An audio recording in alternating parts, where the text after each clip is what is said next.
దగ్గర నుంచి అప్రిషియేషన్స్ రావడం చాలా గొప్ప విషయం. అది నేను డెఫినెట్ గా దాని గురించి మాట్లాడను, ఎందుకంటే అప్రిషియేషన్ అనే దాని గురించి ఎప్పుడు మాట్లాడక్కర్లేదు. కానీ విమర్శలు అనేవి మట్టుకు చాలా ఎక్కువగా ఉంటాయి. బికాజ్ ఏంటంటే ఎదుగుతున్న క్రమంలో రాళ్ళ దెబ్బలు అనేది చాలా ఎక్కువగా ఉంటాయి. అలాంటి దెబ్బలు ఎప్పుడైనా తగిలాయా? ఇప్పుడు రాళ్ళేసి కూడా ఎవడో ఒకడు ఉంటాడు, ఉండకుండా ఎట్లా ఉంటారు? ఇక రాళ్ళు ఎత్తాను పొట్టాటికి వెళ్తానా మాటకి ఇవాళ ఏంటి ఏదో వాగిందని మళ్ళీ రేపు ఎత్తాడు, అవసరం నాకు? ఎప్పుడు ఎన్ని రోజులు ఎత్తాడు పట్టించుకోపోతే?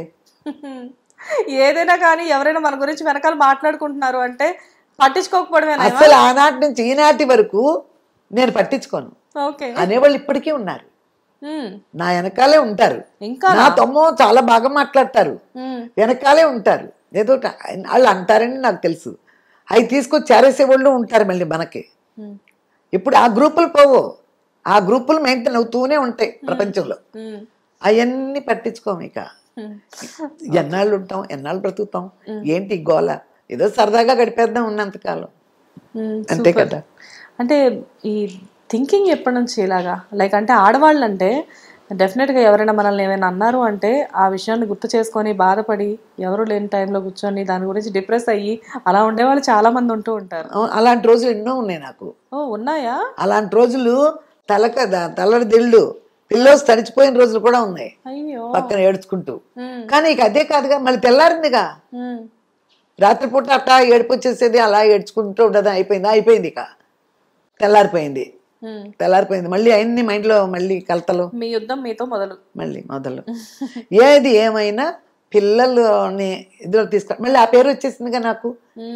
నేను కష్టాలు పడ్డామో నష్టాలు పడ్డామో, పైసా దాచానో ఏం చేశానో వాళ్ళు సంపాదించిన దాన్ని తీసి ఇవాళ వాళ్ళు ఈ రేంజ్లో ఉండడానికి కూడా వాళ్ళకి కావాల్సింది వాళ్ళే చేశారు. అండ్ ఒక స్టేజ్ లో పిల్లలు కూడా మొత్తం డబ్బులన్నీ తీసుకెళ్లి భూముల మీద రియల్ ఎస్టేట్ మీద పెడుతుంటే గొడవ పడేవాళ్ళు అంటే, అమ్మా ఏంటమ్మా అన్ని తీసుకెళ్ళి అంటే అన్న రోజులు ఉన్నాయి. కానీ ఇవాళ ఇక అనరు.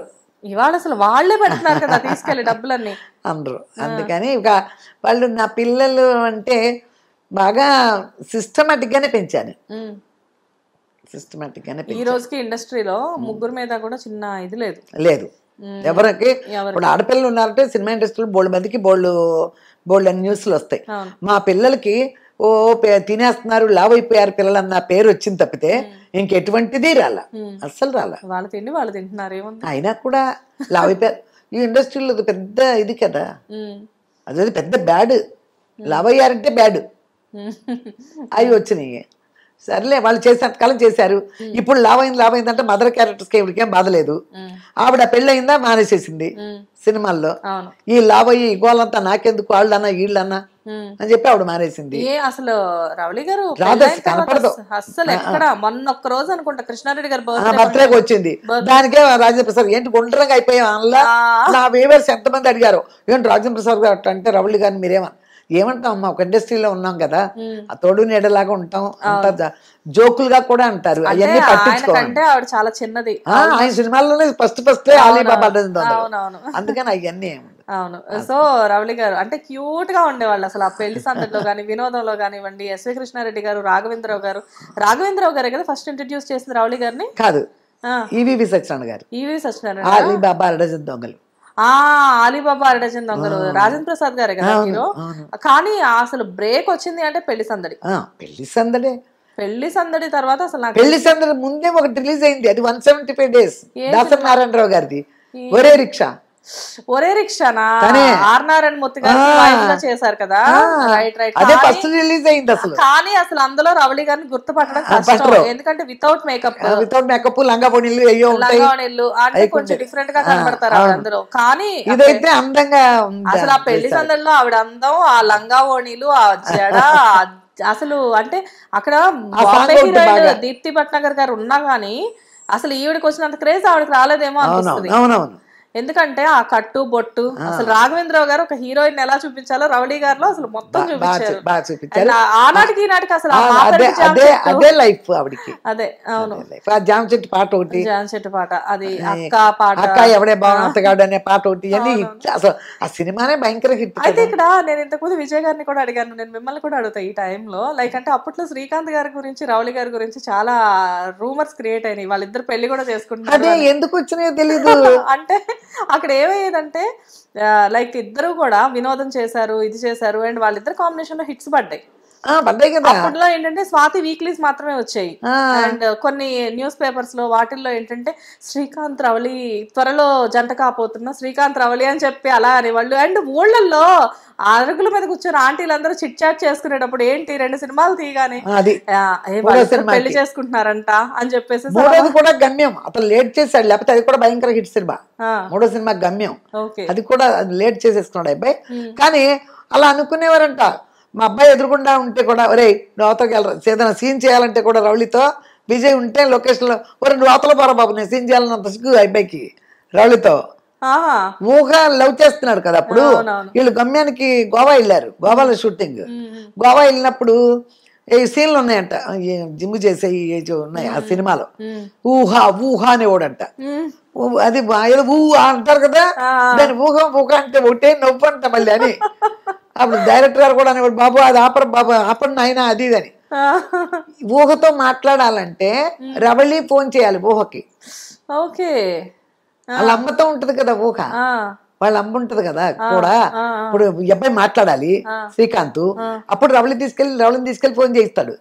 ఓకే, వీళ్ళిద్దరు మంచి బెస్ట్ ఫ్రెండ్స్. విజయ్ గారు అన్ను శ్రీకాంత్ ఫ్రెండ్స్, క్లోజ్ ఫ్రెండ్స్. అవునవును. ఇప్పుడు ఇది ఇలా కూడా ఈ సినిమాలకు వచ్చాక వీళ్ళిద్దరు కూడా ఫ్రెండ్స్ అయిపోయారు. అప్పుడు ఇది ఫోన్ చేసి ఊహకి నేను రవళిని మాట్లాడుతున్నాను ఆంటీ అని చెప్తే అప్పుడు ఆ అమ్మాయి వస్తే ఈవిడ తప్పుకుని ఆయనకి ఇచ్చేది అనమాట ఫోను. ఓకే, వాళ్ళ లవ్ ట్రాక్ ఈవిడ హెల్ప్. అలా మరి స్ట్రైట్ గా అబ్బాయి అంటే ఫోన్ ఇవ్వకపోతే వాళ్ళమ్మ. అందుకని వీళ్ళ లవ్ ట్రాక్ వాళ్ళ ఇంట్లో తెలీదు ఊహ గారు. తర్వాత తెలిసింది. స్టార్టింగ్ పీరియడ్ లో కొంచెం నువ్వు మాట్లాడి రావాలి అని బాగుంది. అంటే అదే యాక్చువల్ గా అసలు అప్పట్లో అందరూ కూడా, అప్పుడు నేను చిన్నదాన్ని ఆ టైంలో ఇలానే అనేవాళ్ళు శ్రీకాంత్ రవళి పెళ్ళంట అది ఇదని చెప్పి. సడన్ గా కట్ చేస్తే రవళి గారు లేరు అక్కడ పిక్చర్ లో, శ్రీకాంత్ ఊహ మ్యారేజ్ అని చెప్పేసి వచ్చేసింది. అది ఒక వండర్ అప్పట్లో. ఏమైంది వీళ్ళిద్దరికి ఎందుకు బ్రేకప్ అయిపోయింది. ఇంక ఇప్పుడు ఇంత సోషల్ మీడియా అప్పుడు లేదు కాబట్టి, కానీ లేకపోతే ఎవరు ఇష్టం వచ్చినట్లు వాళ్ళు రాసుకునేవాళ్ళు. అవునవును. ఆ తర్వాత తెలిసింది నాకు, మా ఆడపడుచులో ఎవరో ఊళ్ళోంచి వచ్చి వదిన అలా రవళికి శ్రీకాంత్కి పెళ్లి అది అన్నారు వదిన, మరి ఊహం చేసుకున్నాడు పెళ్లి ఇప్పుడు వాళ్ళు ఏమీ లేదే, వాళ్ళకి సంబంధాలు లేవేమి అన్నా నేను. అయ్యో అట్లా అనుకుంటున్నారు బయట. అవును, అది అనుకోవడం నిజమే. అప్పుడు అందరూ అనుకున్నారు వీళ్ళిద్దరూ లవ్ లో ఉన్నారు అని చెప్పేసి. మేబీ అంటే ఒక 2 హిట్స్ పడగానే ఆటోమేటిక్ గా అప్పుడైనా ఇప్పుడైనా ఎప్పుడైనా కానీ, ఇప్పుడు బాగా తగ్గిపోయింది. కానీ ఇది అప్పట్లో హిట్స్ పడగానే ఫస్ట్ వచ్చిన మాట. ఇండస్ట్రీలో మీరే ఉన్నారు, మీకే బాగా తెలియాలి ఇలాంటివన్నీ అనుకుంటారు. కానీ ముందు ముఖ్యంగా నేను చెప్పాలంటే మా పిల్లలు అంత స్పీడ్ గా లవ్ లో పడతాకలేదు, జీవితంలో సెటిల్ అవ్వాలి కదా. ఓకే, ఆ ఏజ్ లో అంత అప్పటికే సినిమాలు రాగానే సెటిల్ అయిపోతారా? సెటిల్ అవ్వడం కాదు, అప్పటికి సెటిల్ అవ్వడం దాని మీద అంత లవ్వులు అంటే అక్కర్లేదు. అదే నేను చెప్తున్నాను పెంపకాన్ని గురించి. లవ్వులకి అంత లవ్వులు చేయకూడదు. మనం వచ్చింది పోద్ది లవ్వులు చేస్తే. అవునా?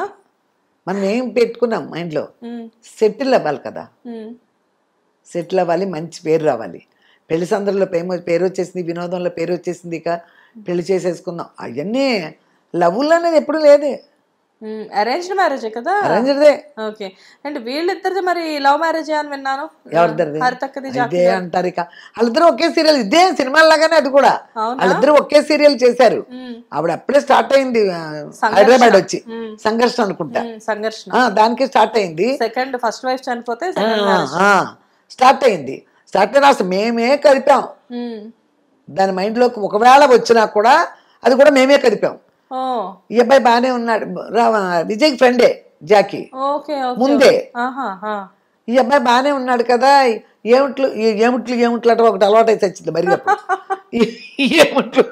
ఏముట్లు అంటే ఇది కాపులే వాళ్ళ తోటవారు అది ఇదని చెప్పారు.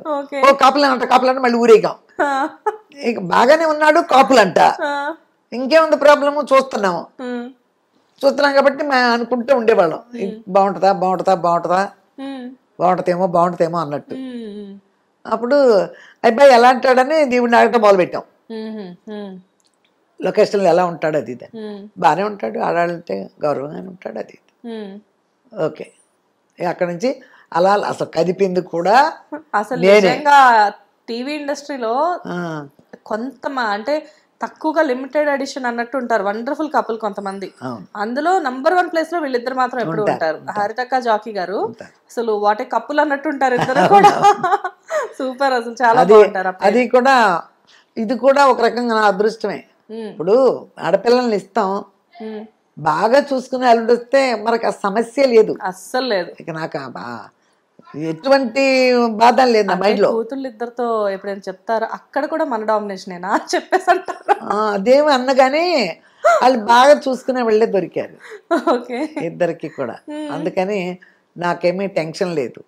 హిట్ టీవీ యాప్, ఇందులో short news, live news, entertainment shows, movies, digital magazines తో పాటు మీ జిల్లా వార్తలను కూడా ఫ్రీగా చూడొచ్చు. ఇంకెందుకు ఆలస్యం, వెంటనే హిట్ టీవీ యాప్ ని డౌన్లోడ్ చేసుకుని ఫ్రీగా ఎంటర్టైన్మెంట్ పొందండి. Hit TV app, hit TV app, please download hit TV app. Hit TV app ని ఫ్రీగా డౌన్లోడ్ చేసుకుని ఎంజాయ్ చేయండి. మీకు నచ్చిన ఎంటర్టైన్మెంట్ కోసం హిట్ టీవీ యాప్ ని ఫ్రీగా డౌన్లోడ్ చేసుకుని ఎంజాయ్ చేయండి. హిట్ టీవీ యాప్ ని డౌన్లోడ్ చేసుకుని ఆస్వాదించండి, ఆశీర్వదించండి. ఇంతమంది సెలబ్రిటీలు హిట్ టీవీ యాప్ ని డౌన్లోడ్ చేసుకోండి అని చెప్తున్నారంటే ఎంత మంచి యాప్ ఆలోచించండి. అమెరికా అమెరికా అమెరికా అమెరికాలో చదవాలనుకునే వాళ్ళకి విశ్వసనీయమైన పేరు మన శౌర్య కన్సల్టెన్సీ. UK లో 1 year masters, UK లో 1 year masters, 2 years work permit up to 5 years visa. Contact Saurya Consultancy. Contact 89851 89851.